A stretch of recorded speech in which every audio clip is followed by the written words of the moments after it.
One of the absolute best things you can do as a filmmaker is add specific subtle moments in your films. There's definitely nothing wrong innately anyway with the big flashy moments, but the gravitas of subtlety is way too often overlooked, and we're here today to talk about how you can kick your films up a notch, several notches in fact, by way of making things just a bit more subtle. So let's look at 6 specific filmmaking techniques you can learn from the pilot episode of The Crown. So I remember watching the first few shots of The Crown and thinking, that's an interesting way to show the royal family. Coughing up blood.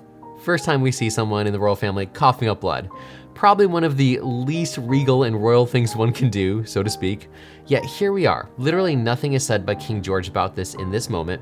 That comes later. But we as the audience are forced to be like, oh crap, the king is sick. Like, really sick. And this coughing fit literally sets up the entire episode of King George starting to plan for the transition of his daughter Elizabeth to taking the crown. And it starts with nothing more than Jared Harris hacking and coughing.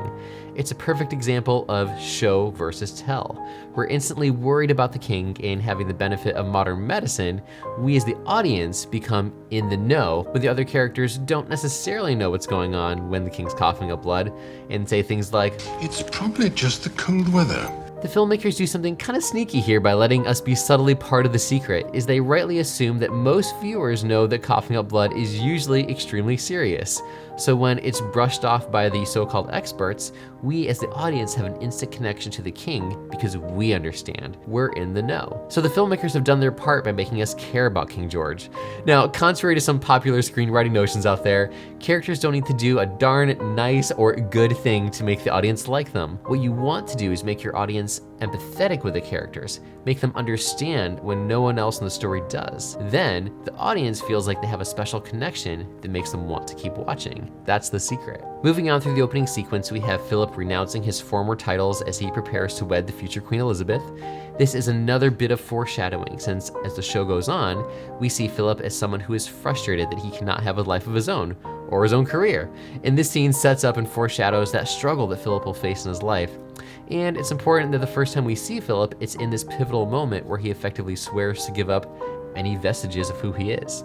So, between the king coughing up blood and Philip renouncing his titles, we have 1, the resetting of expectations, aka instantly telling the audience that this will not be quite the royal story that they might expect, and 2, the foreshadowing of the king's demise and Philip's struggle. 2 pivotal story beats have been prepared for the audience right in the opening sequence at the bargain price of only a few minutes. Next, we have a brilliant mini character arc.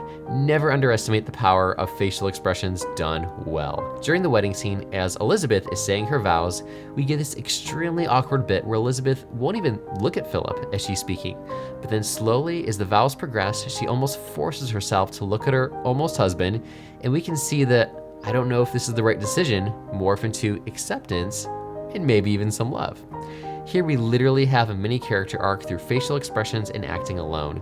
It's all in how actress Claire Foy played the part, as the lines of the dialogue would have remained the same no matter how she played the moment, but it's in the look she gives or doesn't give, the faltering of the voice, of the confidence in the voice, that once again tells us so much through showing alone.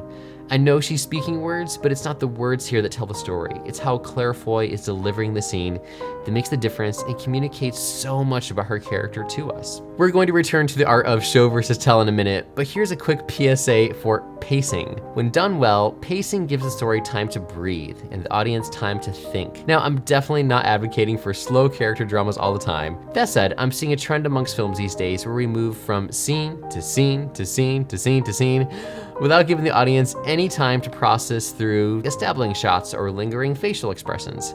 Again, there's a time and a place for everything, but don't underestimate the power of pacing and letting the audience even having a few seconds to breathe here and there. Make it interesting for sure, you don't want to have those moments in just for their own sake, but by using the clever use of shots or music or facial expressions, for example, it's always vital to take a step back and evaluate your film from a hard, objective perspective and ask yourself, where does the audience need a few seconds to process everything that's going on, and then build that into the edit to give your audience time to really think about what's going on and more or less appreciate it as well. Okay, let's talk more about incorporating subtleness and the art of show versus tell. Now, there's a few things here. First, we have the absolute agony of watching the king rely on the very thing that's killing him. And not only that, but he's using it as an emotional crutch. Every time the king is stressed or gets some bad news, particularly about his health, what does he do? He lights up a cigarette. Again, we as the audience have the benefit of knowing that this is absolutely killing him, but in the 1940s, this was not common knowledge, so it becomes emotionally stressful from the audience perspective as we watch him literally killing himself, and yet he has no idea. And yes, I do realize I say audience perspective a lot, but that's what it's all about, writing for the audience perspective, in a lot of cases. Anyway, the tension in these scenes is off the charts, particularly due to how Jared Harris plays the scenes as he realizes his impending mortality. But mostly it's due to the acting and directing choice, which I think is brilliant, of let's have the king light up a cigarette every time he's emotionally disturbed. Now we no longer only feel for the king, the empathy turns into agony as we know something vital that the king does not, and sadly never will. Carrying this thread, we literally just see the doctor take out one of the king's lungs. This is not referenced by name for many scenes, but we're given just enough information to know that this is extremely serious. We see the lung come out, then it's contrasted with the doctor saying, "I'm happy to say the procedure went well," coupled with a micro slight change to concern in the doctor's face and a quick rack focus to Philip noticing this and he becoming concerned. We know things are not okay. But again, the gravity of this is not explained until much, much later when the doctor finally tells the king the truth. It's time we gave that blockage a name, sir. It was a tumor. A malignant tumor. Now the king never says, "Oh, woe is me," or anything remotely akin to that. Rather, we see him encounter his mortality during the scene where he is singing with the common folk and begins weeping. He knows his time is near an end and that this is likely one of the final times he'll have with the common people who love him so much. And we know they love him, as after the wedding scene, we hear the people chanting unrelentlessly. Nowhere is it explained how much the people love the king. Nowhere does King George explain that he's distraught. These things are dramatized through the actions of the characters, which is almost always how information should be provided to the audience. Show, not tell. Then there's the scene weave. In storytelling, particularly in movies and TV, we want to be as economic in our scenes as possible and make the various plot threads weave together and connect. We want the character journeys to be related to each other in a way that seems natural, not forced. For example, consider this sequence where each scene plays into the following one. 1. The king wakes up post-operation and asks, "Who won the election?" We learn that Winston Churchill has once again been elected prime minister. In the next scene, Churchill is reading a cryptic report about the king's operation where he knows that facts are being hidden. Next, we cut back to the king as he's getting ready and learn that he's using makeup to hide his sickness and ailments, and a big deal is made about it in this scene.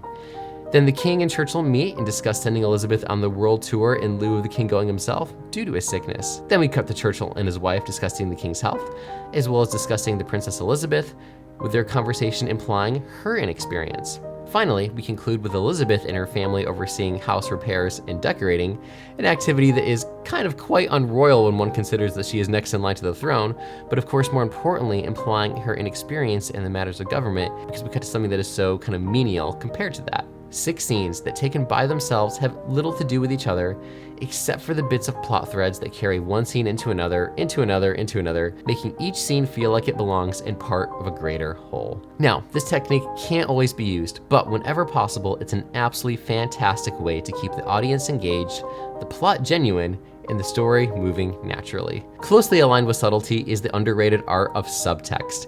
And to learn more about that, you can click on either of these videos here. And until next time, have fun watching movies and making movies.